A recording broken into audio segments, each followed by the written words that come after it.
नमक हराम। हाँ विक्की, मैंने तेरा नमक खाया, इसलिए तेरी नजरों में नमक हराम जरूर हूं, लेकिन जिसने ये नमक बनाया उसकी नजरों में नमक हराम नहीं हूं विक्की। तुम्हारा ये दोस्त समाज के जिस वर्ग से आया है, ना भिखारी, ना अमीर, यानी मिडिल क्लास, वो बहुत खतरनाक होता है। इन पर भरोसा नहीं कर सकते। नहीं डैड, ये आप क्या। ज्यादातर गद्दार इसी मिडिल क्लास से आते हैं, और ईमानदार भी। एक तरफ इनमें बड़ा बनने की ख्वाहिश होती है, इसलिए इन्हें गद्दार बनाना आसान होता है, और दूसरी तरफ एक और चीज हमेशा इनसे गोंद की तरह चिपकी रहती है, वो है कॉन्शियंस, विवेक, जिसकी वजह से ये कभी भी हमारे दुश्मन हो सकते हैं।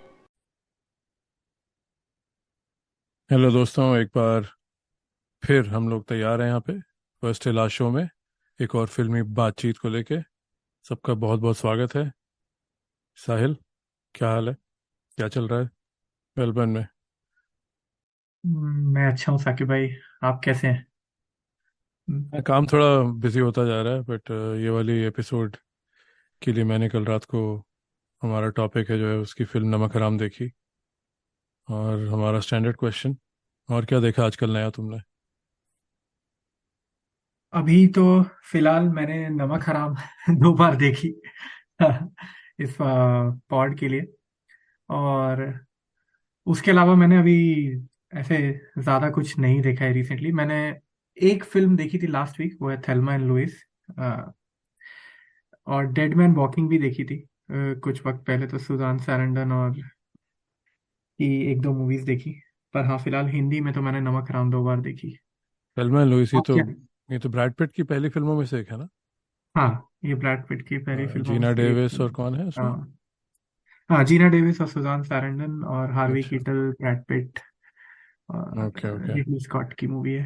हाँ, मुझे मुझे, अच्छी लगी।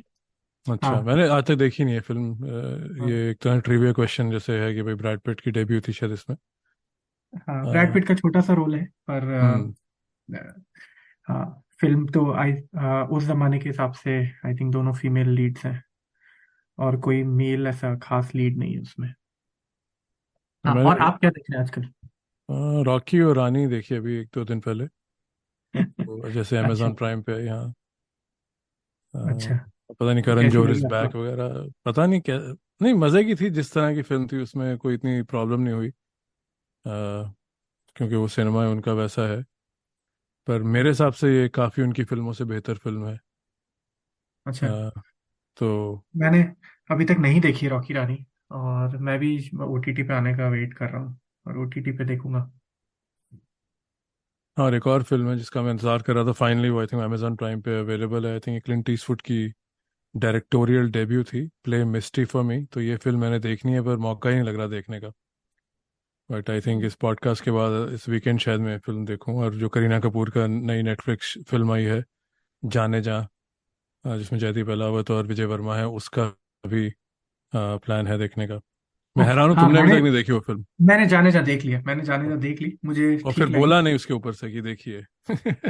मेरे दिमाग से निकल गई, क्योंकि मैं 2-3 दिन शायद दोस्तों से तो काफी बात करी जाने जा के बारे में, व्हाट्सएप पर मेरे दिमाग से निकल गई, क्योंकि वो इतनी उस पर बात हो गई थी 2-3 दिन कि अब ध्यान नहीं रहा। पर मुझे ठीक ठाक लगी फिल्म। मुझे वैसे तीनों का काम पसंद आया, और खास करके जयदीप अहलावत तो ने काफी अच्छी एक्टिंग की उसमें। पर फिल्म मैं ज्यादा बिना कुछ रिवील करे ये कहना चाहूंगा कि दृश्यम जैसी ही थोड़ी सी फिल्म है, बट हाँ, थोड़ी सी अलग है। पर हाँ, अगर आपने दृश्यम देखी है तो शायद जो मिस्ट्री है और जो सस्पेंस है, वो शायद आपके लिए काफी प्रिडिक्टेबल हो जाता है ओके। या देखने के। हाँ हाँ। पर चलिए चलो। शुरू करते हैं अपनी आज की फिल्म पर बात करना। हाँ, मैं सोच रहा था कि ये फिल्म 1973 में आई थी, ऋषिकेश मुखर्जी की फिल्म जो है नमक हराम, जो कि उस दौर की, और मतलब आज भी आई थिंक मानी हुई हिंदी फिल्मों में इसका शुमार होता है। और ये फिल्म मेरी पैदाइश से कुछ साल पहले की है। आई थिंक हाँ, मेरे पेरेंट्स की तब शादी भी नहीं हुई थी, शायद वो मिले भी नहीं थे। तो ऐसी फिल्मों के बारे में बात करना मेरे लिए थोड़ा मुश्किल हो जाता है, और हम बात करेंगे क्योंकि फिल्म तो मुझे पसंद है। क्योंकि जो पहले हमने फिल्में बात की हैं, जो जीता हुई सिकंदर और कभी हाँ कभी ना, घायल, इवन घातक, ये फिल्में मेरे लिए तो बहुत आसान थी क्योंकि ये सब फिल्में तब आई हैं जब मैं टीनेजर हो चुका था। और उस समय ऐसा होता है कि आपकी एक अपने व्यूज बनने लग जाते हैं, और आप समझते हैं आपके आसपास क्या हो रहा है, आपकी अपनी ट्रेजेक्ट्री होती है, आपने कितनी फिल्में देखी, टीवी पे क्या देख रहे हैं, आपकी जिंदगी में क्या चल रहा है। तो नमक हराम इसमें you pretty much have to go back into time कि वो दौर समझने के लिए। और वो मैं कोशिश भी नहीं करूँगा करने की, क्योंकि उसके ऊपर काफ़ी लिटरेचर है कि भाई जैसे फिल्म सोशलिज्म के ऊपर बनाई हुई फिल्मों में से इसकी कमेंट्री प्रेटी क्लियर की फिल्म क्या कहना चाह रही है। दोस्ती के थीम को लेके इन्होंने क्लास देखा है कि मिडिल क्लास और अमीरी के बीच में जो गैप है। तो आई थिंक काफ़ी संजीदा मुद्दे हैं इस फिल्म के, और जितनी बार देखी जाए फिल्म, अ, जो टेस्ट ऑफ टाइम के अपने बैरोमीटर्स हैं जो मेरी नज़र में है, उन्हें हमेशा मीट करती है और कई जगह सक्सीड करती है। जैसा कि तुमने कहा था कि घायल के शुरू के तुम्हें 40 मिनट पिछले एपिसोड में तुमने कहा था कि अच्छे नहीं लगे, वो कट किए जा सकते हैं, वो मैं मानता हूँ। इसमें शुरू के जो 15-20 मिनट हैं जहाँ इनकी दोस्ती और गाने वगैरह गाए जा रहे हैं, वो जो इनका आपस में कमराडरी है, जो इनका बैंटर है दोनों किरदारों का, सोमू का और विक्की का, जो कि राजेश खन्ना और अमिताभ बच्चन है, वो चीज़ें आई थिंक टाइमलेस नहीं है, और वो टाइमलेस हो भी नहीं सकती क्योंकि वो 1973 में फिल्म बनी है। तो वो एक यंग हिंदुस्तान की फिल्म थी, आज़ादी मिले हुए 26 साल हुए थे। तो वो ह्यूमर और जो उनकी उनकी आपस में तालमेल है, वो नज़रअंदाज किया जा सकता है, पर उसके खिलाफ उसको माध्यम रखते हुए मैं फिल्म के कोई नंबर नहीं काटूंगा। ये फिल्म मुझे जितनी बार देखी गई है, मुझे सोचने पे मजबूर करती है, ऐसी फिल्म है। क्योंकि जो इस फिल्म का कोर या क्रक्स है, जो इस फिल्म का हार्ट है, जहाँ पे ये क्लास डिवाइड और अमीरी गरीबी और सोशलिज्म और इन सारी बातें, और मासूमियत का जो एक तरह से लॉस ऑफ इनोसेंस जैसे कहेंगे अंग्रेजी में, अमिताभ बच्चन के लिए है और राजेश खन्ना के लिए, आई थिंक वो टाइमलेस टॉपिक है। तो मैं तुम्हें कहूँगा, अब तुम्हें क्या लगता है जब तुमने नमक हराम हाल ही में 2 बार देखी, और क्या तुम्हें देखने के बाद इसकी रिपीट वैल्यू कुछ कम महसूस हुई कि आज भी फिल्म तुम्हारे लिए उतनी ही पावरफुल है कि देख के लगता है हाँ कि इस पे बात की जा सकती है? हाँ बिल्कुल। अगर आप देखें तो 50 साल हो गए इस फिल्म को, और मैंने 2 बार देख डाली ये फिल्म।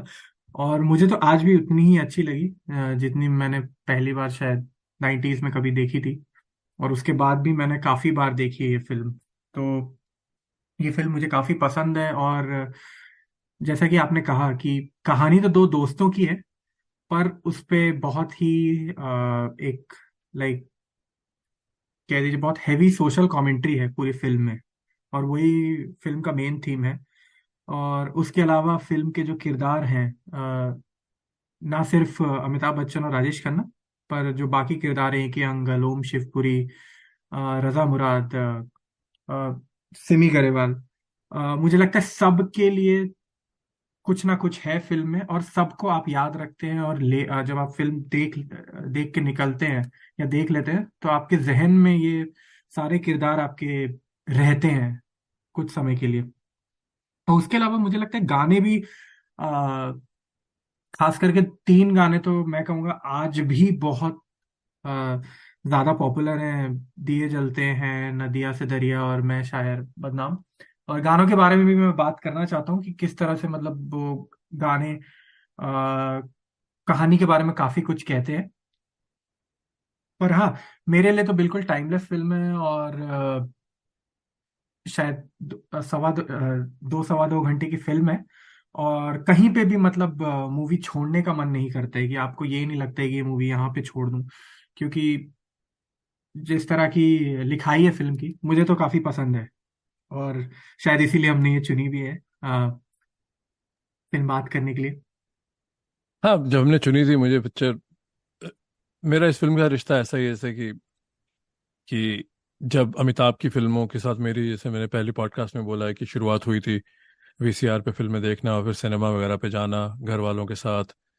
तो एक स्टेज आया था जब आप वीडियो लाइब्रेरीज होती थी, वहाँ से आप अमिताभ की फिल्में लाते रहते हैं। तो दीवार, त्रिशूल, डॉन वगैरह जो 70s की 70 के दशक की मेन फिल्में थी जहां अमिताभ काफ़ी वो एंग्री यंग मैन का किरदार है, तो एक यंग लड़के के लिए ये फिल्म एक तो मुझे समझ नहीं आई थी तब, और फिर जब तक वो सीन आता है माइका लाल वगैरह, जब वो बस्ती में आके अमिताभ बच्चन का किरदार चिल्लाता है किसने सोमू को मारा, जब राजेश खन्ना को मजदूर फैक्ट्री के धोखे के लिए अटैक करते हैं, तो वहां मुझे लगा था कि भाई उस वक्त हम लड़ाई वगैरह की फिल्में देखते थे, टॉपिक समझ तो आ रहा था कि ये दोस्त हैं, पर वो कुछ जची नहीं। तो फिल्म ये जूं जूं मैंने बार बार देखी, और ये ऐसी भी फिल्म नहीं है कि मैंने शायद ये 4 या 5 बार ही देखी होगी टोटल, इससे भी नहीं देखी होगी दीवार की तरह या शोले की तरह।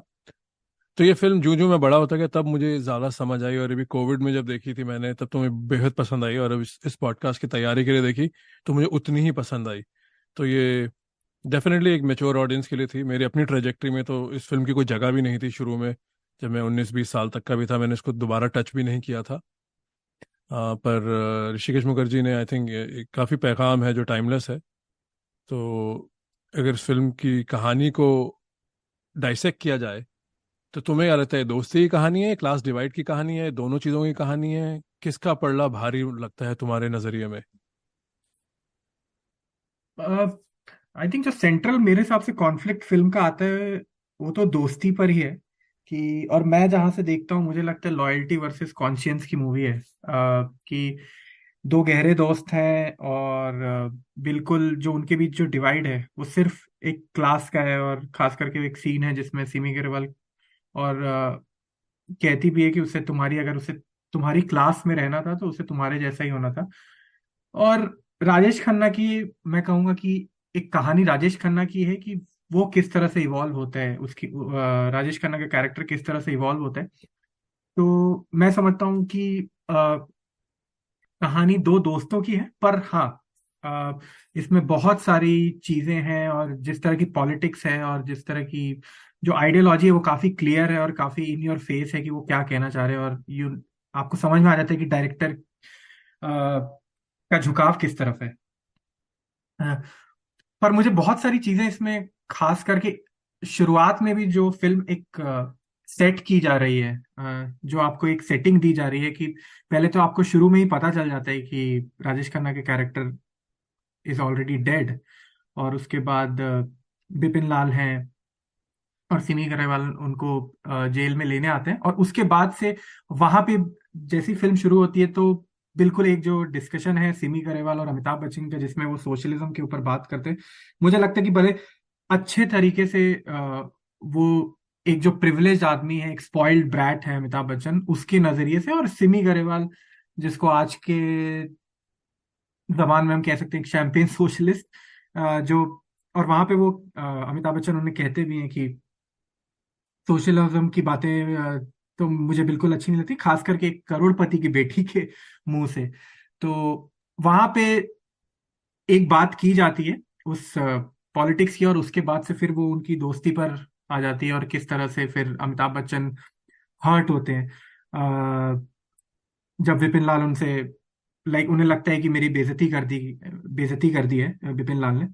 और वहां से फिर मेन जो कहानी की वो शुरुआत होती है और फिर जो राजेश खन्ना की जर्नी है कि वो जाते हैं वहां पे। अ, तो मेरे लिए तो मैं ये कहूंगा कि दोनों लाइक कहानी दोस्ती की भी है और जो सोशल कमेंट्री वो बहुत ज्यादा इंपॉर्टेंट है। और खास करके मुझे लगता है शायद वही फिल्म को यूनिक भी बनाती है और काफी आपको अच्छी भी लगती है उसी कारण से क्योंकि दोस्ती के जो मूवमेंट्स आपने कहा कि शुरू के जो हैं वो बिल्कुल उस जमाने के हिसाब के हैं।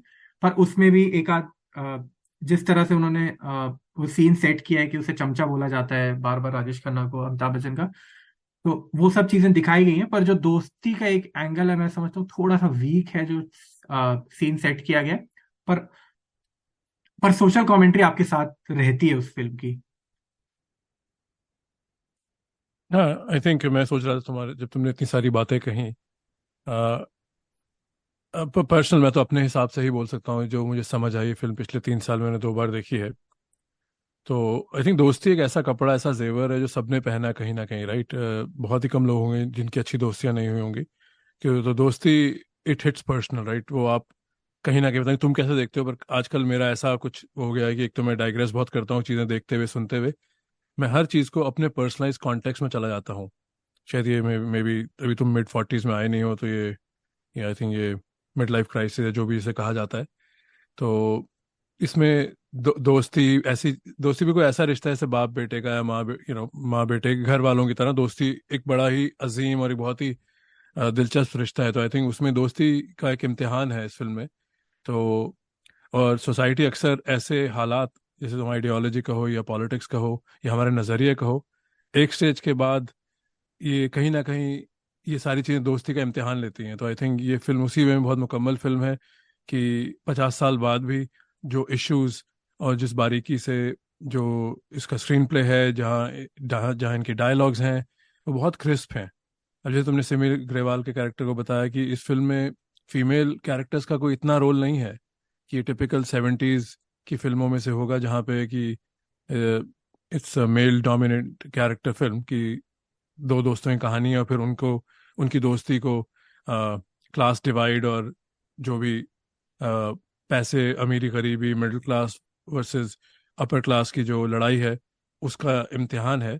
बट यहाँ सेमी ग्रेवाल का एक लिमोजीन लिबरल होना, और पहले सीन में ही जब अमिताभ अपने फादर से मिलने आते हैं, हम शुपेरी जो हैं वहाँ बैठी होती हैं, तो वहाँ पे भी उनका जो अमिताभ से हल्का सा डायलॉग है वो दिखाया गया। अमिताभ को लाइक भी करती हैं, पर उनका एक अपनी सोच है, जिसको कई लोग हिपोक्रेट भी कहेंगे कि भाई वो वेल्थ में दिखाए पैदा हुई हैं, और जैसे कई लोग होंगे आजकल जो वेल्दी होने के बाद, अमीर होने के बावजूद भी वो ऐसा एक कॉन्शियस रखते हैं, जिसको तुमने कहा है फिल्म कॉन्शियस की है, जिसका ज़मीर जागा हुआ है उनका थ्रू आउट। और आई थिंक अमिताभ और राजेश खन्ना के ज़मीर की जो एवोल्यूशन है, पूरी कहानी है कि वो कब जागता है, किस पॉइंट पे जागता है। तो अ, एक और चीज़ है जो मैं इस बातचीत को आगे ले जाना चाहूँगा। हमारी जो फेवरेट फिल्म है दीवार, उसके मुकाबले भी यहाँ पे एक हंगल, जो कि विपिन लाल का कैरेक्टर है, जो मजदूर यूनियन के लीडर हैं, जैसे दीवार में शशि कपूर का जमीर जागता है। एक हंगल के घर जाते हैं जब वो रोटी लेके, जब उन्होंने दीवार में उनके बेटे को एज एन इंस्पेक्टर चेज करते हुए जख्मी किया होता है, गोली मारी होती है, तो उन्हें पता चलता है वो लड़का सिर्फ ब्रेड चुरा के भाग रहा था। तो उसी तरह का आई थिंक जो झंझोड़ने वाला सीन है, जहाँ पे सोमू जो चंदर बन के अमिताभ बच्चन के कहने पे मिल वर्कर्स में घुल मिले हुए हैं ताकि अमिताभ अपना बदला ले सकें। तो जब वो राजेश खन्ना का कैरेक्टर, जब वो एक अंकल के घर जाते हैं, तो वहाँ आई थिंक जो सीन है, आई थिंक काफ़ी पैरेलल है दोनों फिल्मों में। इवन दो नमक हराम 1973 में आई है और सलीम जावेद की दीवार 1975 में आई है।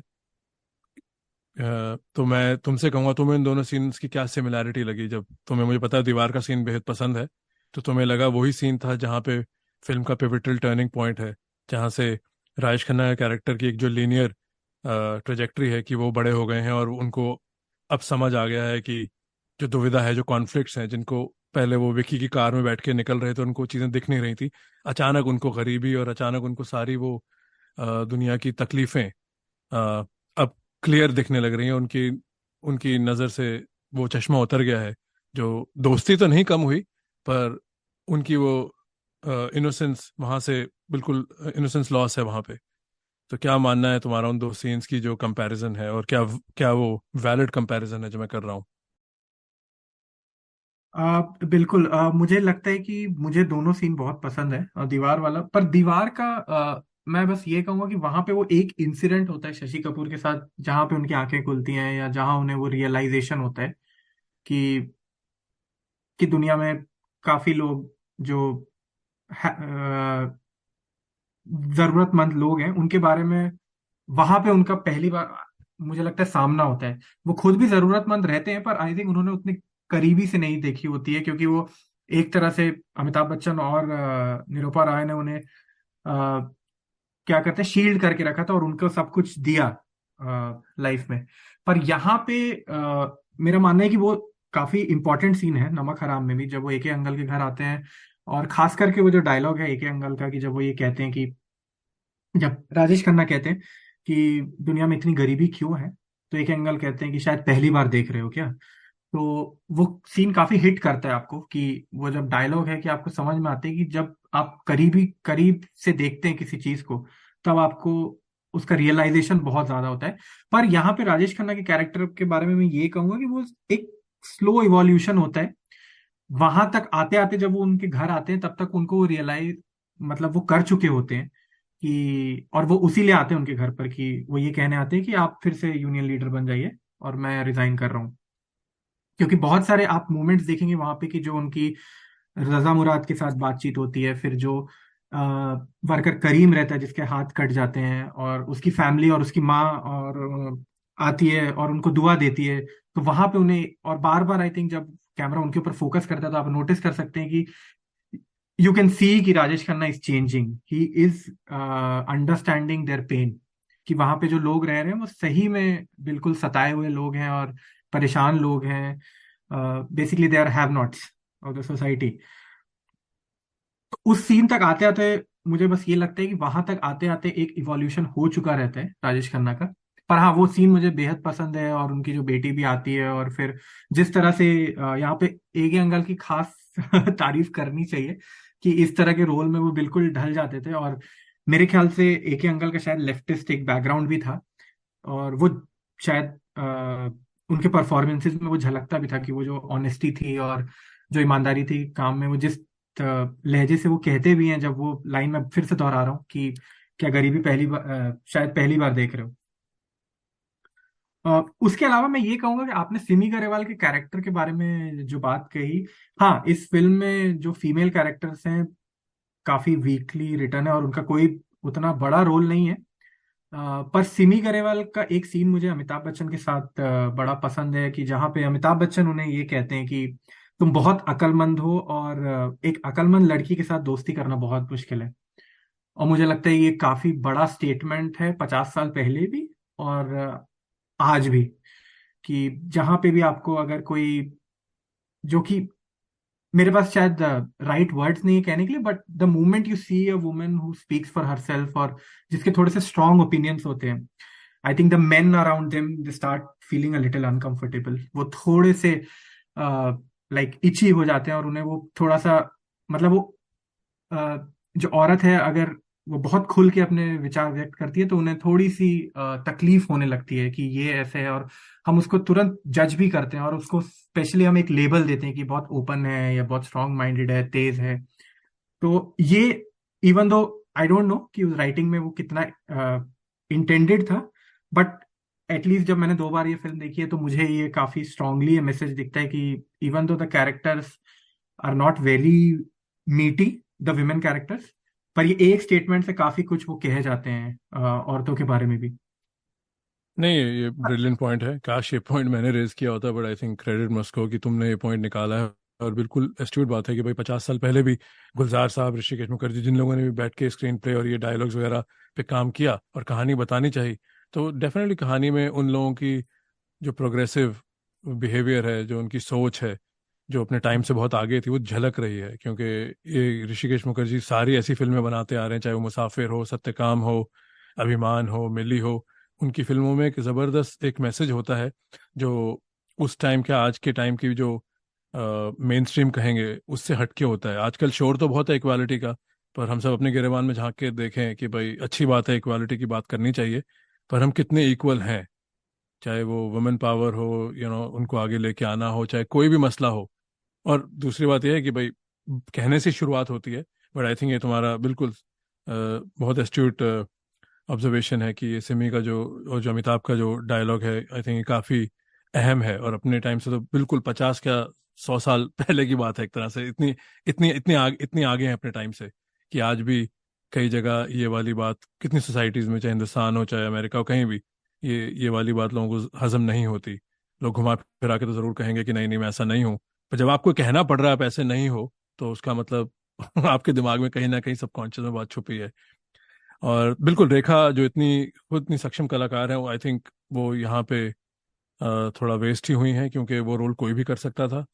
But it's a great film, तो I am sure as great an actor Rekha is, तो शी इज़ हैप्पी कि वो इस रोल में ऋषिकेश मुखर्जी ने उनको लिया। बट हाँ, आई थिंक सिमी का रोल बिल्कुल मैं मानता हूँ, चाहे सपोर्ट कास्ट में है, काफ़ी अहम है। इससे पहले हम अमिताभ और राजेश खन्ना की बात करें, मैं तो ये मानता हूँ कि इस फिल्म की जो सबसे पावरफुल लाइंस हैं, चाहे वो इवल लाइंस हैं, चाहे उसमें बहुत ही सोशल डिवाइड की मैनिपुलेशन झलक रही है, तो वो सारे जो लाइनें हैं जो जो आपको छू जाती हैं और जो आपको क्वेश्चन करती हैं बैठ के कि पॉज करके यार ये क्या बोल रहे, वो ओम शिवपुरी के पास है। चाहे इसको आप बहुत ही काबिल लिखाई गई है जिन्होंने भी फिल्म बैठ के बनाई है, जैसे कि अमिताभ बच्चन को जब वो अपने बेटे को ओम शिवपुरी बदला लेने का सिखाते हैं, और फिर जब उन्हें बाद में अमिताभ का कैरेक्टर आके बताता है कि मैंने विपिन लाल हंगल से बदला ले लिया है, तो वो कहते हैं हाँ मुझे पता है तुम्हारा दोस्त है वहाँ पे। तो अमिताभ चौंक जाते हैं कि आपको कैसे पता कि मेरा दोस्त अब यूनियन लीडर बन गया है। तो उस पर ओम शिवपुरी कहते हैं कि बेटे, गरीबी और अमीरी के बीच में जो मिडिल क्लास है, इससे बच के रहना, जो कि उनका मैसेज है कि इनके अंदर बहुत भूख है आगे जाने की। गद्दार भी इसी से सबसे ज़्यादा निकलते हैं और सबसे ज़्यादा ईमानदार भी इसी वर्ग से निकलते हैं। और वो वर्ड यूज़ करते हैं दोनों कौम, जो ज़्यादातर कौम वैसे तो हम रेस या रिलीजन के लिए यूज़ करते हैं, तो वहाँ पे बहुत ही उन्होंने अमीरी और गरीबी को एक कौम बताया, जो कि मैं तो मानता हूँ कि प्रिविलेज जिसको हम कहते हैं, और मिडिल क्लास और फिर उसके बिल्कुल ही गरीब। आई थिंक मैं कोई सोशलिज्म का पार्ट नहीं पढ़ा रहा लोगों को, सबको सबका नजरिया है इस पे। तो मैं मानता हूँ सबसे बड़ी कॉम है ही पैसा, से जो लाइन डिवाइड होती है कि जो लोग पढ़े लिखे हैं और अच्छी नौकरियां कर रहे हैं और दूसरे मुल्कों में जाके बैठे हैं, जैसे हम जैसे लोग अब एनआरआई बने हुए, तो ये अपने आप में एक कॉम है कि हम एक दूसरे रिलेट करते हैं, तो और जो पॉवर्टी लाइन या जिनकी पैसे बनाने की काबिलियत या हैसियत थोड़ी कम है, उनको हम सबसे नीचा मानते हैं। इसमें रिलीजन रेस तो दूर आता है, वो भी अपने आप में एक बहुत ज़रूरी बेंचमार्क है जिससे सोसाइटी आगे डिवाइड होती जाती है। पर आई थिंक पैसे का जो इसमें जो क्लास की डिवाइड है, आई थिंक वो लाइन बहुत ही पावरफुल है। और वो लाइन मुझे नहीं लगता उससे अच्छी लाइनें बहुत कम लिखी गई होंगी।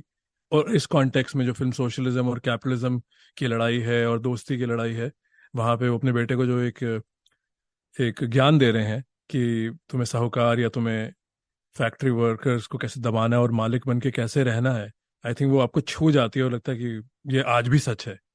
तुम्हें वो सीन कितना पसंद है और कितना छूता है तुम्हें, जो ओम शिवपुरी, हाँ हम उससे अग्री नहीं करते, पर वो कितनी वो एक ऐसी नफ्स छूता है आपकी, कहते हैं वाह ये बिल्कुल ही सही बात है और आज भी हम इस बात से निकले नहीं, और शायद आने वाली सदियों तक इस बात से ना निकले, क्योंकि ये फर्क तो हमेशा रहेगा। जो आजकल के भी हालात हैं हर जगह, लग नहीं रहा ये फर्क कभी कम होगा। हाँ, हाँ, बहुत इंपॉर्टेंट कैरेक्टर है ओम शिवपुरी का। और कहीं ना कहीं वो जो एक कह लीजिए, जो एक प्रिविलेज्ड आदमी की जो ओपिनियन होती है, जिसके पास सब कुछ है, उसकी आई थिंक बहुत ही एक मिरर इमेज कॉपी है ओम शिवपुरी का कैरेक्टर। और आई थिंक उसके सारे ट्रेड्स, वो जो एक प्रिविलेज आदमी जिस तरह से बात करता है, और शुरू का जो सीन है जहाँ पे अमिताभ बच्चन कहते हैं कि सिमी गरेवाल के साथ, वहीं पे ओम शिवपुरी भी एक बात कहते हैं कि मैं अपने पैसे क्यों दूं? सबको भगवान ने एक सा तो नहीं बनाया, किसी को शक्तिशाली बनाया, किसी को दिमाग दिया है। और यहीं से विदाउट डाइग्रेसिंग एनी फर्दर, मैं ये कहना चाहूंगा कि ये एक प्रिविलेज आदमी की सोच रहती है कि जिसने जो गरीब इंसान है, जो अनप्रिविलेज लोग हैं, जिनके पास खाने को नहीं है, जो हैंड टू माउथ लोग हैं, वो नहीं देखें, वो ही ऐसी बातें कर सकता है कि भगवान ने बनाया है, कि हमें अमीर अगर बनाया है या हमें दिमाग दिया है, हम अपने दिमाग का इस्तेमाल कर रहे हैं, और हम अमीर हैं तो हम अपनी मेहनत से हैं। और जो गरीब आदमी है, वो उतनी मेहनत नहीं कर रहा है या उतना दिमाग नहीं लगा रहा है, वो और हम तक पहुंच नहीं पा रहे हैं। और यही पूरा थीम आपको दिखेगा। और एक और बीच में सीन है जहां पे वो डिवाइड एंड रूल की भी बात करते हैं, जब अमिताभ बच्चन उनसे कहने आते हैं कि आपने क्यों फोमो को एक्सपोज किया मजदूरों के सामने। तो वहां पे मुझे वो सीन बड़ा पसंद है, और खास करके आज के जमाने में जो कि शब्द बहुत पॉपुलर है, एंटी नेशनल। और वहां पे आप देखेंगे कि वो कहते हैं कि, और ये बहुत नोट करने वाली बात है कि 1973 में वो ये बात कह रहे हैं कि हिंदू मुसलमानों को तो अभी तक लड़वाते आए थे, पर अब हमें जो लड़वाना है, वो आप ऐसे कह सकते हो कि तुम मद्रासी हो, तुम बंगाली हो, तुम पंजाबी हो, तुम बिहारी हो। और फिर अमिताभ बच्चन का तुरंत एक रिस्पॉन्स आता है, और बहुत ही अच्छा सीन लगता है मुझे, इवन दो काफी डायरेक्ट सीन है, उसमें कोई सटलिटी नहीं है। तो अमिताभ बच्चन कहते हैं कि this is absolute anti national, मतलब ये आप तो बिल्कुल एंटी नेशनल बात कर रहे हैं। और जब मैं आज की जो न्यूज अगर आप देखें, या आपकी पॉलिटिक्स जो चल रही है अगर आप नोट करें, जो करंट अफेयर्स में चल रहा है, जो दुनिया में हो रहा है, आपको लगेगा कि ये बात वो 50 साल पहले कह रहे थे और वो आज भी इतनी ही रेलेवेंट है। और वो बहुत इंपॉर्टेंट बात है कि जो ओम शिवपुरी का कैरेक्टर है, आई थिंक वो हम सब ने शायद उसको देखा है। शायद कुछ कुछ ओपिनियंस तो मैं खुद कहूंगा कि शायद मेरी वैसी शायद ओपिनियंस थी जब मैं शायद एक टीनेजर था। हाँ। पर ऋषिकेश मुखर्जी की अगर बात करें तो मुझे ये लगता है कि जो ओम शिवपुरी का उन्होंने कैरेक्टर डाला है, खास करके उनकी फिल्मों में आप देखेंगे तो एक कोई जो हमारा कहते हैं कि स्टीरियोटिपिकल विलेन होता था हिंदी फिल्म में, वो उनकी फिल्मों में नहीं रहता था। तो उनकी अगर कॉमेडीज भी देखें तो एक अ, उत्पल दत्त और ये ओम प्रकाश थे उसमें, चुपके चुपके और गोलमाल में। पर अगर अभिमान, मिली, सत्यकाम, आनंद, इन फिल्मों में कोई भी विलेन नहीं है। तो आई थिंक ये बहुत ही एक उनकी खासियत थी। मुझे लगता है कि विदाउट उस समय ऐसी फिल्में बनाना जहां पे आपके कोई विलन नहीं है और फिर भी आप एक कॉन्फ्लिक्ट पैदा कर देते हैं स्टोरी में और एक आपको एक बहुत ही इंट्रीगिंग स्टोरी सुना देते हैं, वो एक बहुत बड़ी स्किल थी। पर इस फिल्म में खास करके आई थिंक अगर ओम शिवपुरी को हम कहे भी मतलब एक तरह से शायद उस खेमे में रख सकते हैं कि वो थोड़े से नेगेटिव कैरेक्टर हैं, कि उनकी बातें जब आप फिल्म देख रहे हैं तो यू आर नेवर विद ओम शिवपुरी कि वो जो भी बातें कर रहे हैं। अ,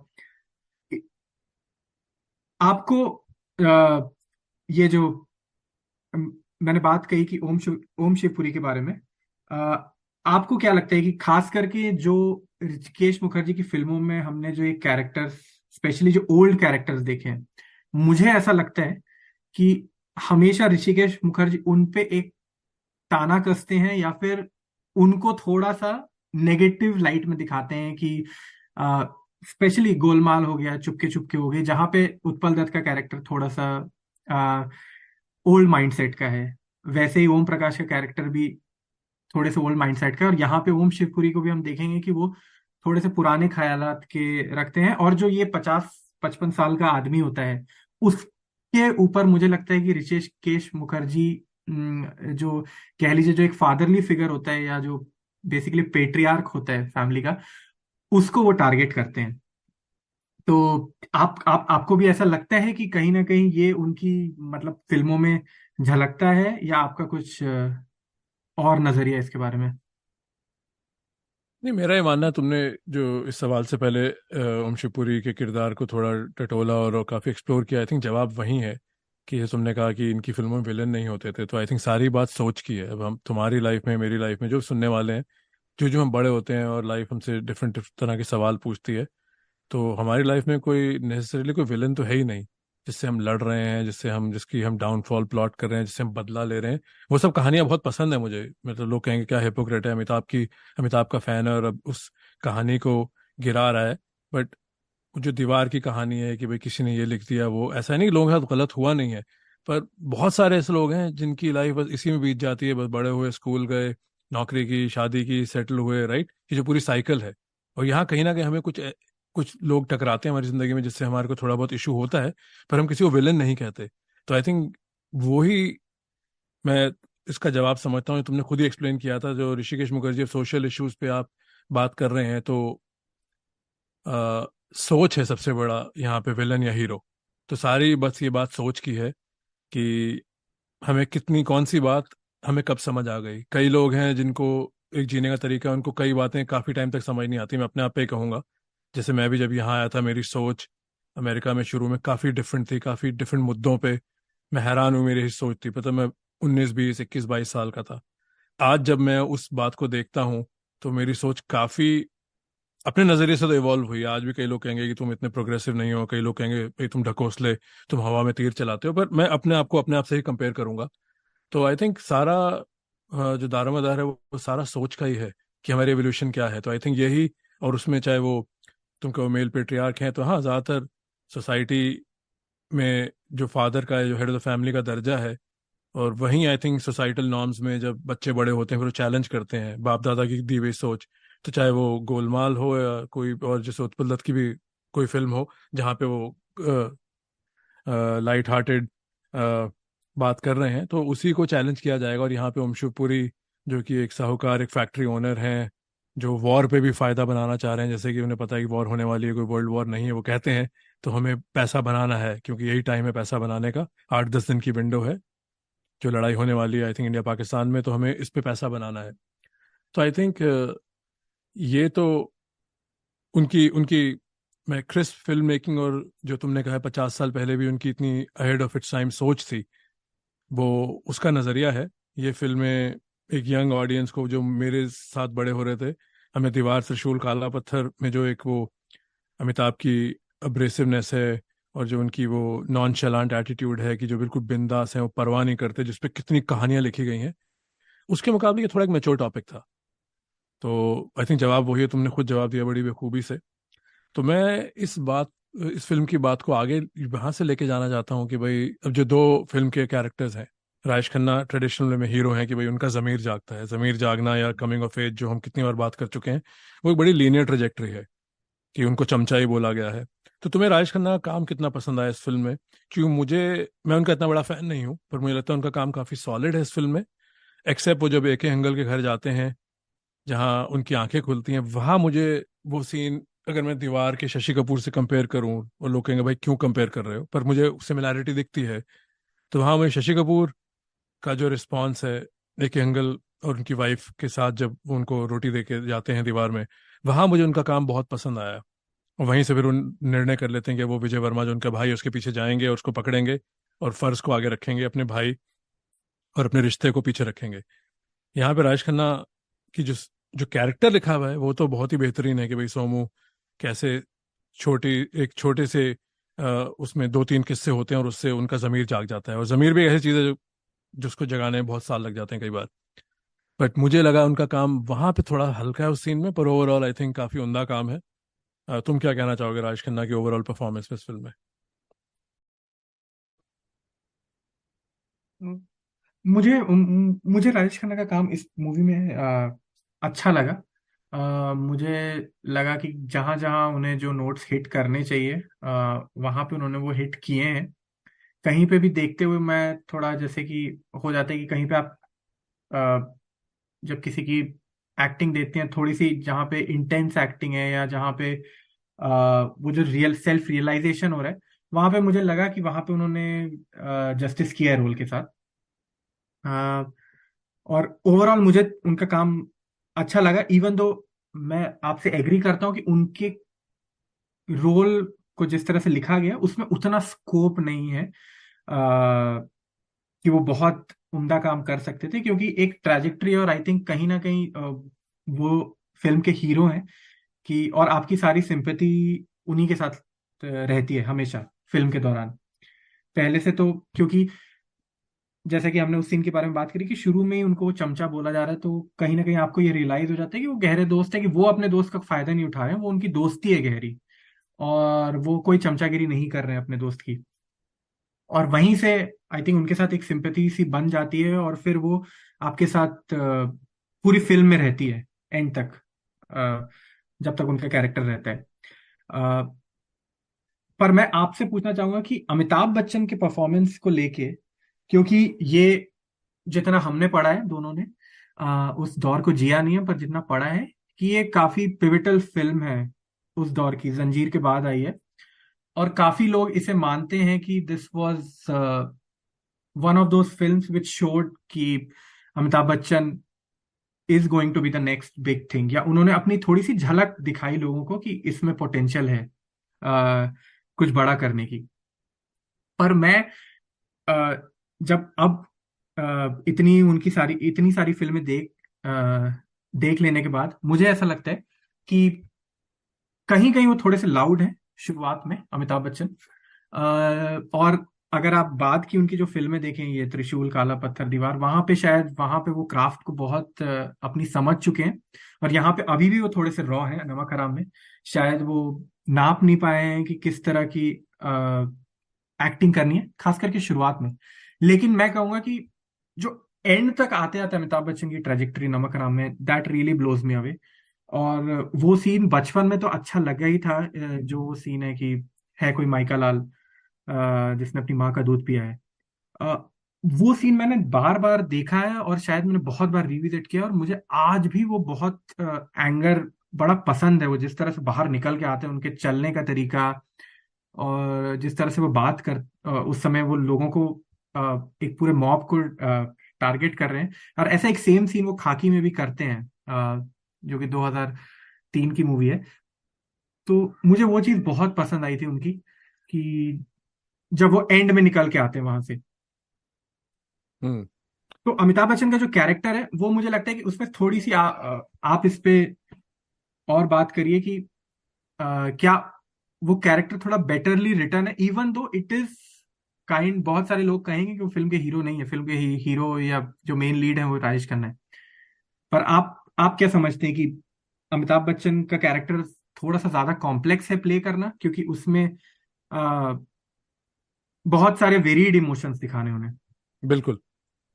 सबसे पहले तो मैं एक बात कहूंगी, भाई हम दोनों का अमिताभ का बहुत हैवी ब्लाइंड स्पॉट है, राइट, जो हम कुछ एक पहले एपिसोड इन पे कर चुके हैं। तो कई बार एक कंडीशनिंग सी हो जाती है कि आपको जो पसंद है, जो आजकल भी दिखता है कि फैन वॉर्स चल रही हैं और किस तरह की बातचीत होती है अपने हीरो को लेके, सब लगे हुए हैं वगैरह। मैंने भी ऐसी बातें की हैं, शायद अमिताभ का आज भी मुझ पे कहीं ना कहीं वो ब्लाइंड स्पॉट तो है कि मैं, पर हाँ मैं ये ज़रूर मानूंगा कि मुझे उनका काम चिल्लाने का तो मैं नज़रअंदाज कर दूंगा। मुझे शुरू में जो उनके सीन्स हैं, जो लाइट हार्टेड सीन्स हैं, वहाँ पे मुझे थोड़े उनका काम, उनकी जो उनकी अपनी रेंज है, जो इनक्रेडिबल उनकी अपनी उनका बॉडी ऑफ वर्क है, उसमें थोड़ा हल्का लगा। और तुमने खुद कहा वो रॉ है, कि वो भी उनको इंडस्ट्री में अभी 4 साल ही हुए थे। ख्वाजा मेहताब बास की सात हिंदुस्तानी से लेके ऋषिकेश मुखर्जी की नमक हराम जो 73 की नवंबर में आई है, तो 4 साल हुए, तो हाँ डेफिनेटली वो रॉ है। बट हाँ, दूसरी चीज जो मैं जिससे स्ट्रगल करता हूँ जब मैं फिल्में या कोई ऐसे किरदारों को जज करता हूँ या परफॉर्मेंसेस को, एक बहुत मुश्किल हो आता है। और मुझे लगता है मेरी इतनी मालूमात है, इतनी नॉलेज है, अच्छी फिल्म में हर कोई किरदार अपने आप एलिवेट हो जाता है, चाहे वो अच्छा एक्टर है, एवरेज एक्टर है, क्योंकि वो इतनी क्रिस्प है। फिर वहां ढूंढना मुश्किल हो जाता है कि भाई इन्होंने काम कितना अच्छा किया है। तो फिल्म तो बहुत क्रिस्प है, शुरू के 20-25 मिनट के बाद फिल्म बहुत टाइट है कि आपको एडिटिंग में एज अ फैन बहुत मुश्किल होगा आपको कौन सा सीन काटना है।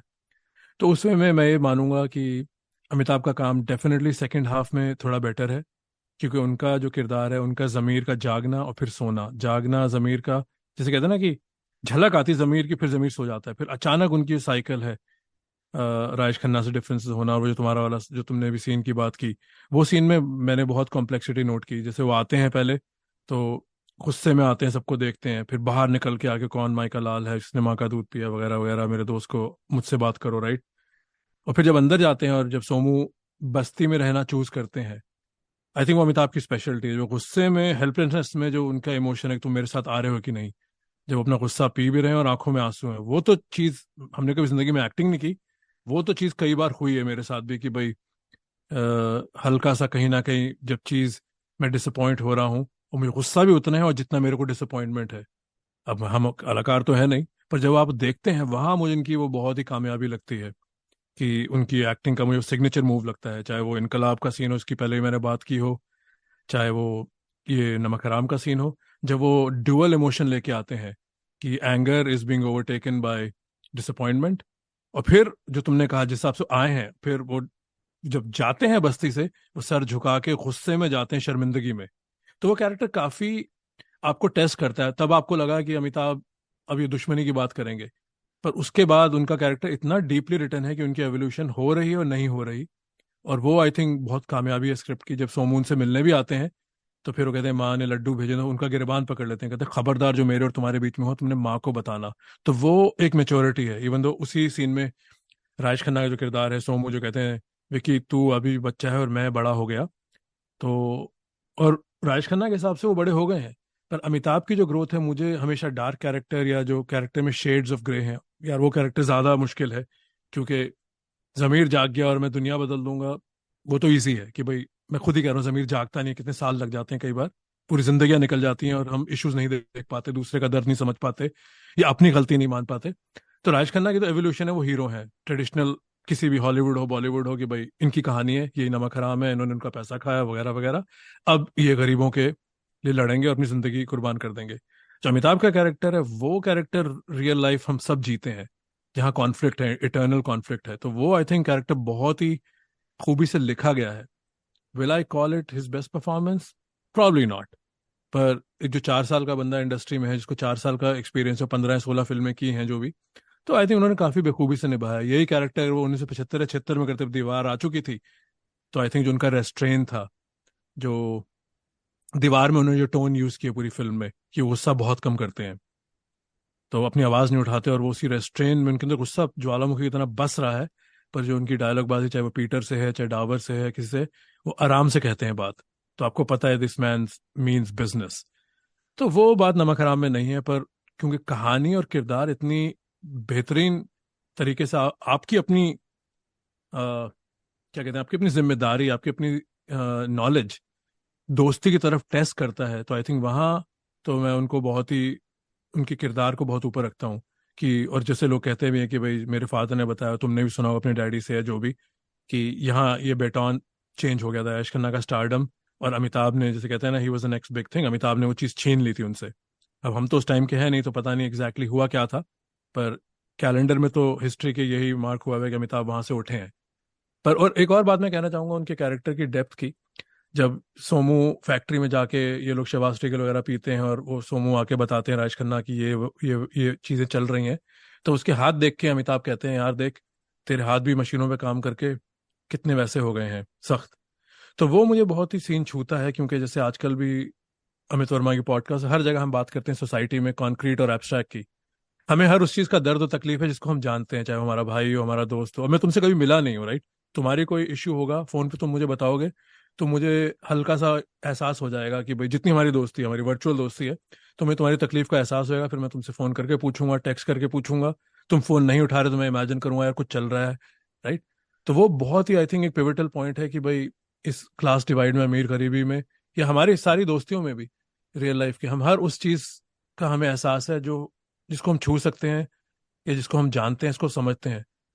दूसरे का हमें इतना एहसास नहीं है। हम सब ने कार एक्सीडेंट देखे, उसके बाद हम हाईवे पे फिर हम गाना वाना चला के निकल लेते हैं, जैसे दूसरी साइड पे हाईवे पे होता है, ओहो बड़ा बुरा हुआ, वो कोई कार जल रही है, किसी का एक्सीडेंट हो गया, हमें बुरा लगता है, हम कुछ कर भी नहीं सकते, पर फिर हम वही अपना सावन म्यूजिक में हम म्यूजिक ब्लास्ट करेंगे, या जो भी बात करेंगे चलते रहेंगे, या मैच की बात कर रहे हैं। तो आई थिंक वो आज तक 50 साल से आई थिंक सोसाइटी में चीज़ बदली नहीं है, और बहुत आई थिंक वो टाई इन है इस फिल्म की सोल से, कि आपको राजेश का तो दर्द है अपने दोस्त का, आपको सबका दर्द कब होगा। तो आई थिंक वो बहुत ही बेहतरीन लिखाई है, चाहे गुलजार साहब का आइडिया है, ऋषिकेश मुखर्जी का आइडिया, जिनका भी कोलैबोरेटिव एफर्ट है।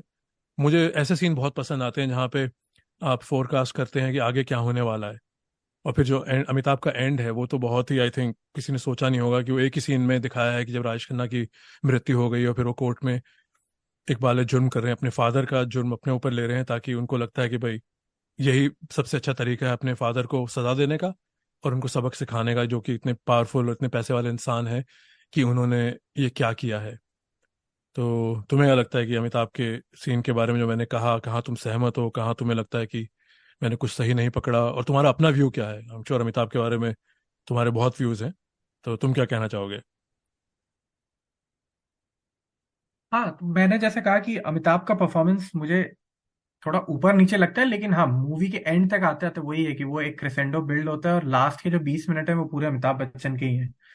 और उन्होंने, कह सकते हैं कि वो बहुत इंपॉर्टेंट पार्ट है कि ये बहुत बार बहुत फिल्मों में ये देखने को मिलता है कि आप, एक डायरेक्टर कहानी बहुत अच्छे से शुरू करता है, लेकिन जो एंडिंग होती है वो, लाइक, जो वो कहते हैं ना कि उतना मजा नहीं आता है जब आप फिल्म देख के निकलते हैं। पर इसमें मुझे लगता है कि जो लास्ट के 20-25 मिनट है, वहां पे अमिताभ बच्चन ने बिल्कुल जो डिमांड है फिल्म की, और वहां पे वो बिल्कुल मतलब जस्टिस किया है उन्होंने, पूरी अ, उस रोल के साथ की। और खास करके आपने जो उस सीन की बात करी कि जो वो एंगर के बाद डिसअपॉइंटमेंट दिखते हैं, वो मुझे भी बहुत पसंद है वो सीन की, जब वो कहते हैं कि अ, कि तुम मेरे साथ चल रहे हो, और वो कहते हैं कि नहीं, तो फिर वो कहता है मैं वजह जान सकता हूँ। जिस तरह से वो कहते हैं कि मैं वजह जान सकता हूँ, वो आप देख सकते हैं कि वो एक, जो बिल्कुल। आपने डिसअपॉइंटमेंट की बात करी, हाँ, वो वहां पे वो अपना, लाइक, एक तरह से गुस्सा पी के जा रहे हैं कि वो बहुत कुछ कहना चाहते हैं उसको, पर वो उनका दोस्त है और इतने सारे लोग हैं, और वो सिचुएशन ऐसी है कि उसे चोट लगी हुई है, तो वो कह नहीं पाते, और फिर वो चले जाते हैं। और फिर जब वो वहां पे फिर उनके घर पे भी, वो जो आपने सीन के बारे में कहा कि वो जो लड्डू खाते हैं, वहां पे मुझे थोड़ा सा अ, ये लगा कि वहां पे वो थोड़ा सा ओवर कर रहे हैं कुछ, जो अपना गुस्सा दिखा रहे हैं कि वो, उनको दिखाना है कि वो अपने दोस्त से कितनी मतलब मोहब्बत करते हैं, पर वहां पे वो गुस्सा उनका दिखाने का तरीका थोड़ा सा शायद एक एक नोट ऊपर शायद वो हिट कर रहे हैं मेरे हिसाब से वहां पर। नहीं नहीं, आई थिंक पर बिल्कुल सही हो, वो ओवरऑल बिल्कुल। चेहरा बदल रहा है वहां पे, राइट? जैसे कि बिल्कुल तुमने मेरे मुंह में और लफ्ज अल्फाज डाल दिए कि वो हाँ आए तो गुस्से में है, उसको ले जाने और गांव बस्ती वालों पे गुस्सा, और फिर आहिस्ता आहिस्ता वो देख रहे हैं कि जिस दोस्त के लिए इतना कर रहे हैं वो दोस्त उनसे हाँ दूर जाता जा रहा है। तो जैसे कहते हैं ना कि बादल हटते हैं, फिर बाहर सूरज की फिर रोशनी होती है या बारिश आ रही है, जैसे मौसम बदलता है, वैसे उनके चेहरे में वो, आई थिंक वही मैंने कहा, उनकी बहुत खूबी है। वो ड्यूअल इमोशन का जो प्रोग्रेशन है वो दिखा रहे हैं, और उनकी हेल्पलेसनेस, काफी चीजें आ रही हैं उसमें कि सोचा था क्या क्या हो गया, जैसे कि, बट वो बहुत इंटेंस सीन है। हाँ हाँ बोलो, आई एम हाँ। सॉरी तुम्हारी बात और काटी। एक और सीन उसमें भी जब वो सिमी गरेवाल से बात कर रहे हैं तो वहां पे भी आप देखेंगे कि वही चीज जो आपने बोली कि वो चीज आप नोटिस कर सकते हैं कि एंड में वो जब राजेश खन्ना चले जाते हैं और सिमी गरेवाल उनसे कहती है कि ये तो तुम्हारा उसको जब तक तुम्हारी क्लास में रहना था और ये सब वगैरह वगैरह बातें होती है, और फिर लास्ट में वो कहते हैं कि तुम ही हो जो मेरा दर्द समझते हो। तो वहां पे एक वो जो एक आदमी का लोनलीनेस है कि उसका एक ही फ्रेंड था, राइट? फादर तो कभी वो फादर, आई थिंक जो मूवी में दिखाया गया कि फादर के साथ उतना वैसा कोई रिलेशन था नहीं उतना क्लोज। और वो बाद में भी ये कहते हैं कि मेरी माँ 3 साल का था मैं मर गई। ये चीज वो जेल में बताते हैं, और आप तो पैसे कमाने में लगे रहे और कभी प्यार नहीं दिया। तो वो सीन अगर आप देखें दोबारा कि तो सिमी ग्रेवाल के साथ, तो वो वहां पे भी उन्होंने वही same I think duality of emotions दिखाए कि वो गुस्से में है, फिर वो माँ के लड्डू देख रहे हैं, और उसके बाद फिर जब सिमी ग्रेवाल से कह रहे हैं कि तुम ही हो जो मुझे समझती हो।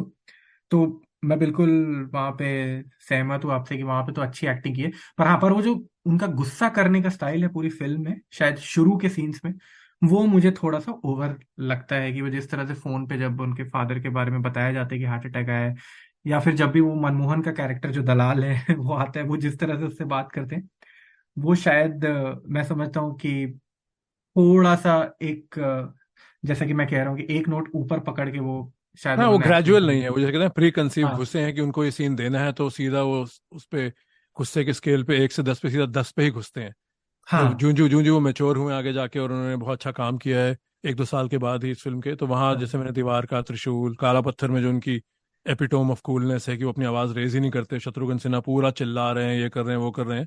और थोड़ा कहानी बनाने वाले का भी स्टाइल है कि उनको इतनी उनको इतनी कूल कैट दिखाया और शत्रुघ्न को लाउड दिखाया, तो आई थिंक उनका जो डायनामिक है वो बहुत पसंद आता है, पर अमिताभ उभर के आते हैं उस सीन में। तो हाँ, वो तो मैं तुमसे मानता हूँ। एक चीज मैं और कहूंगा, जो मैं अमिताभ के बारे में नहीं, किरदार के बारे में कहूंगा, जो इनकी कॉन्फ्लिक्ट है। तो जो सिमी वाले सीन की तुमने बात की है, तुम ही समझती हो मेरे दर्द को सोमू के लिए, तो आई थिंक उनका जो इटर्नल कॉन्फ्लिक्ट है, अगर शेक्सपियर की जबान में कहा जाए, वो बहुत पीस पे नहीं है। राज खन्ना को उसी सीन में वो कह चुके हैं अब हम दुश्मन हैं, राइट? पर वो उनकी दोस्ती को भुला नहीं पा रहे, और अभी भी उनके लिए कुछ भी करने को तैयार हैं। और फिर वो, ऑफ कोर्स, पूरा बवाल जब आता है कि राज खन्ना मारे आते हैं, फिर वो बिल्कुल ही, अमिताभ का कैरेक्टर बिल्कुल ही कम्स 360, और जो उस फिल्म का एंड है वो बहुत ही मेच्योर एंड है, और बहुत ही हिला देने वाला एंड है कि इतनी उनकी सोच, 1 मिनट में वो सोच लेते हैं कि मुझे ये करना है। और इसको खत्म करते हैं। अगर तुम्हें और कुछ कहना है, मैं एक बात जरूर कहूंगा जो मैंने भी थोड़ी देर पहले कही थी, शायद अधूरी थी, कि जो एब्स्ट्रैक्ट और कॉन्क्रीट का उसमें ये भी है कि भाई, उनको बस्ती वाले और वर्कर्स जो हैं वो शुरू से बुरे लग रहे हैं, वो उनको जानते नहीं है, पर उनको सिखाया गया है कि ये लोग वो हैं तो ये ऐसे ही होते हैं, कि राइट, हमें इनको खर्चा नहीं देना, हमें इनको जो देना है वो तो सरकार कर रही है। तो वही एब्स्ट्रैक्ट और कॉन्क्रीट का है, राइट? जैसे उनका दोस्त उस एब्स्ट्रैक्ट और कॉन्क्रीट में घुसता है, तो फिर वो राजेश खन्ना के कहने पे उन लोगों को, बस्ती वालों को अलाउंस भी देने लगते हैं महंगाई का। फिर उनके पिताजी उनको कहते हैं नहीं नहीं, ये गलत है। फिर ओम शिवपुरी का कैरेक्टर फोर फ्रंट में आता है, और वो उनके बीच में डिफरेंसेस बढ़ाते हैं। तो आई थिंक एब्स्ट्रैक्ट कॉन्क्रीट का, आई थिंक इस फिल्म देखने का तो मुझे बहुत एहसास होता है। तुम क्या कहना हाँ चाहोगे पार्टिंग कमेंट्स के लिए? अगर तुम्हें और भी कुछ कहना है, सॉरी, तो मैं ये नहीं कहूँगा खत्म करते हैं, पर हाँ, मैं हाँ। माइक्रोफोन तो तुम्हें दे देता हूँ। एक इस पे जो आपने ये बात कही कि अमिताभ बच्चन कैरेक्टर तो अपने दोस्त के लिए ही जी रहा है उसकी लाइफ में, और पर अगर आप उसके नजरिए से वो देखें तो वो वहां पे जाके नहीं रह रहा है। तो जो राजेश खन्ना का कैरेक्टर है सोमू है, वो वहां पे जाता है, वो उनका दर्द समझता है। अमिताभ बच्चन के लिए उसका दोस्त उनका जो दोस्त है वो सबसे इंपॉर्टेंट है लाइफ में, तो वो जो वो कह रहा है वो कर देते हैं। और शायद ये हमारे साथ भी होता है कि हम बहुत बार दोस्तों के कहने पर, या जो हमारे क्लोज फैमिली मेंबर्स होते हैं उनके कहने पर हम बहुत कुछ करते हैं विदाउट रियलाइजिंग दोज थिंग्स। तो जहाँ पे जब वो बात कहते हैं कि इनका डीए बढ़ा दो, तो वो राजेश खन्ना कहता है, तो वो कहते हैं कि हाँ ठीक है, वो जाते हैं अपने फादर को कहते हैं कि बढ़ा देते हैं। पर उनका कोई व्यू पॉइंट नहीं रहता, because it doesn't affect Amitabh Bachchan, क्योंकि उनके पास सब कुछ है, so he is not getting affected. और मुझे लगता है ये बहुत पिवटल चीज है इस फिल्म में जो दिखाई गई है, कि जब आप वहां पे रहने लगते हैं और जब आप शायद किसी की गरीबी देखते हैं, तब आपको ये एहसास शायद ज्यादा हिट करता है। और यही एक डायलॉग है जो ए के अंकल भी उन्हें कहते हैं जब वो मिलने जाते हैं राजेश खन्ना, अ, कि इनकी ये गरीबी कैसे दूर हो सकती है। पर तो ए के अंकल कहते हैं, मैं सिर्फ ये बात जानता हूँ कि जिससे दुर्ग तक देखा नहीं जाता, वही इसका इलाज कर सकता है। तो ये भी बहुत ही एक इम्पॉर्टेंट पॉइंट है कि जब तक आप वो दर्द समझ नहीं रहे हैं, जब तक आपने वो चीज फील नहीं करी है, या जब तक आपको वो हिट नहीं कर रही है किसी की पीड़ा,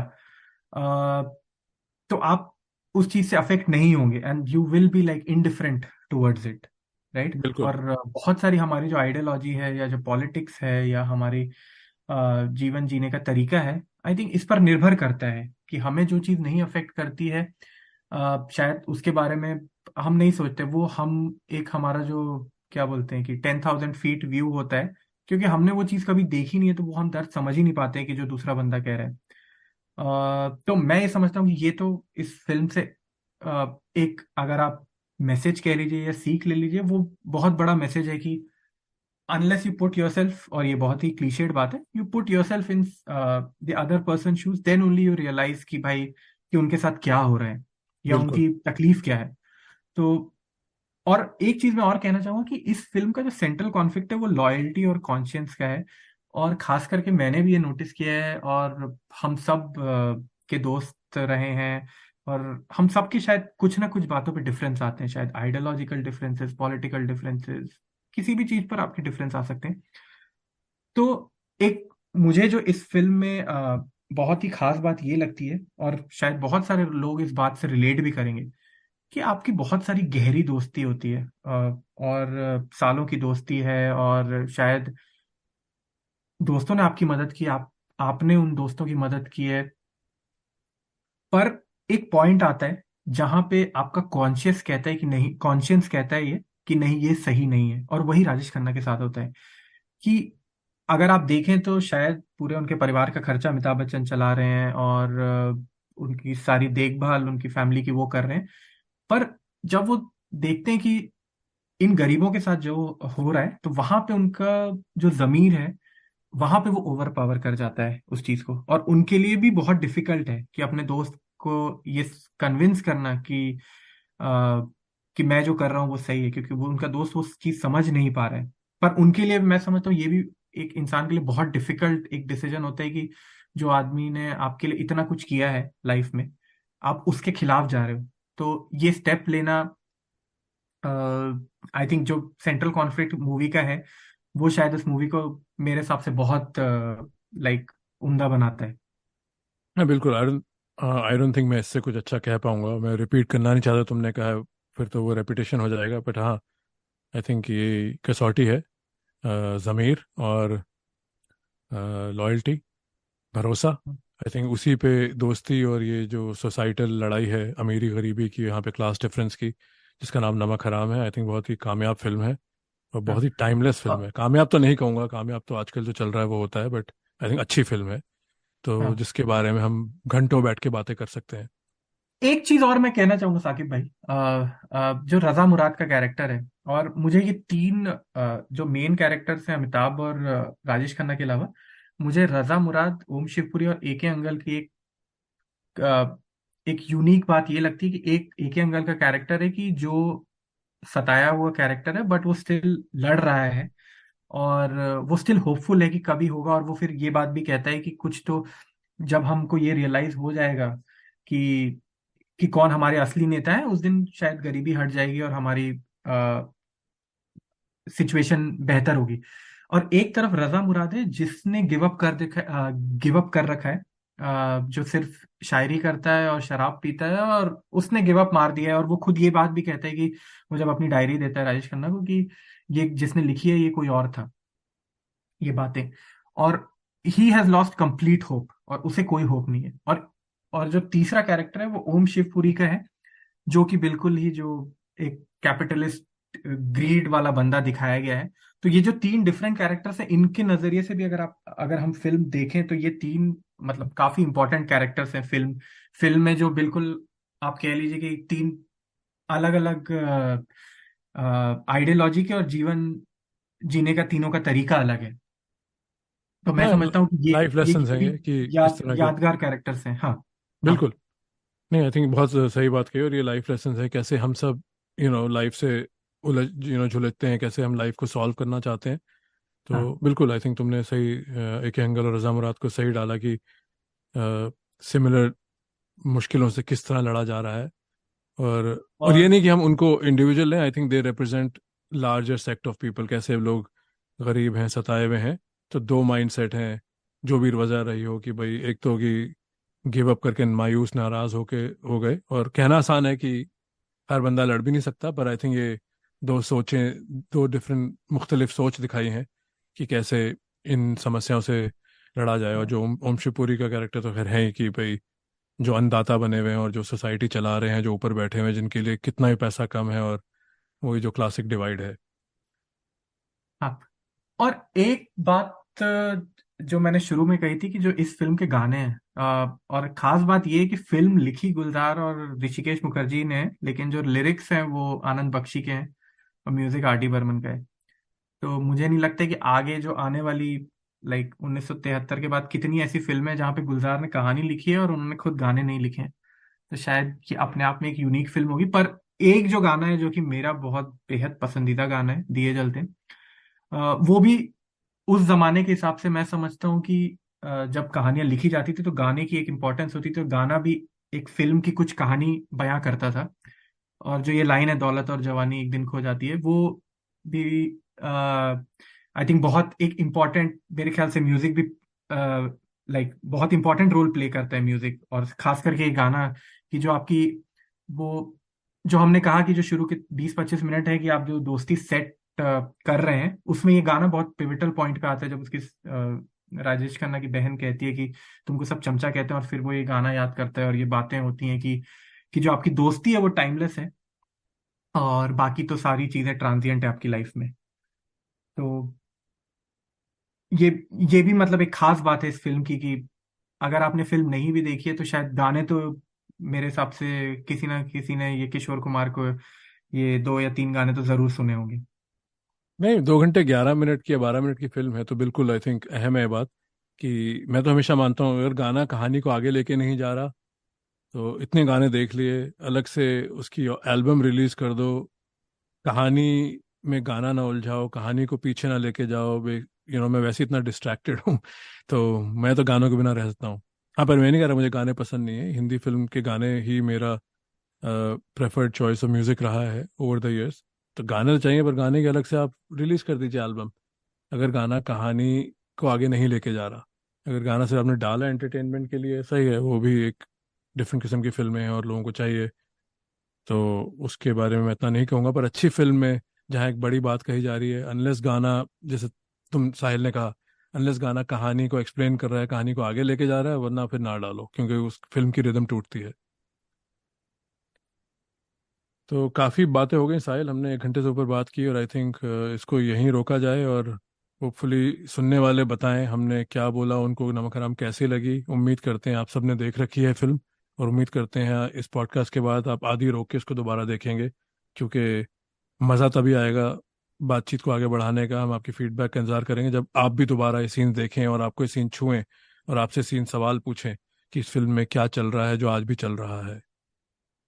और जिसने नहीं देखी है उसको तो मैं जरूर ये कहूंगा कि आप बिल्कुल ये फिल्म देखिए, भले ये पॉडकास्ट ना सुने, पर आप ये फिल्म जरूर देखिए। आई थिंक इससे बेहतर लाइन नहीं होगी इस एपिसोड को ख़त्म करने के लिए। तो साहिल और साकिब एक बार फिर इजाज़त लेंगे आपसे, और बहुत जल्दी फिर एक और एपिसोड के साथ आएंगे। इस बार हम कोशिश कर रहे हैं एपिसोड के बीच में इतना गैप ना हो, जैसे घायल और नमक हराम के बीच में, सनी और नमक हराम के बीच इतना गैप नहीं है। तो फिर बहुत ही जल्दी मुलाकात होगी, इजाज़त दीजिए, चलते हैं, बाय। Thank you. किस साले ने सोमो पे हाथ उठाया, बोलो। कौन है वो माइक का लाल जो अपनी माँ का दूध आजमाना चाहता है, आ जा सामने। कुत्तों, कमीनों, अब हाथ उठा के दिखाओ। आओ, एक एक की खाल न खिंचवा दी तो मेरा नाम भी विक्रम नहीं। ये सारा मोहल्ला जला के राख कर दूंगा, समझे?